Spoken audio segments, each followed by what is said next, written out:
The tradition continues. Calvary Global to the world 24/7. Tradition continues. Calvary. Russia and Ukraine have agreed to the largest prisoner exchange since the war started during the latest round of peace talks in Istanbul. All wounded soldiers will be exchanged and Moscow will hand over the remains of 6,000 soldiers to Kyiv. Moscow has offered a limited 2 to 3 day ceasefire on certain parts of the front line. Both sides have presented demands for a lasting truce, but are yet to put pen to paper on a formal agreement.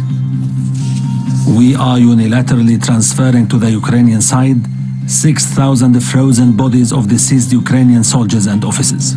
We have proposed a specific ceasefire for 2 or 3 days in certain areas of the front line.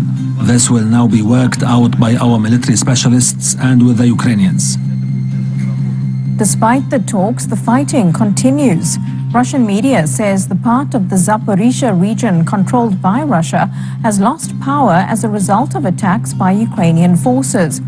Earlier on Monday, Russia targeted several areas in the eastern Ukraine front line, killing at least 5 people. In Gaza, Israeli airstrikes have continued across the Strip, killing at least 50 Palestinians on Monday. 16 people from the same family were killed in northern Jabalia after a strike on a residential building.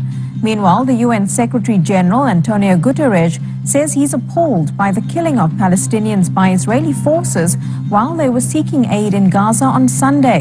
He's called for an independent investigation. Turkey's intelligence chief Ibrahim Kalin and the deputy head of the political bureau of Hamas, Khalil al-Hayya, have discussed the latest developments in the ceasefire negotiations. The phone call focused on the progress made over the recent proposals conveyed to Hamas in talks led by the U.S. Special Envoy Steve Witkoff.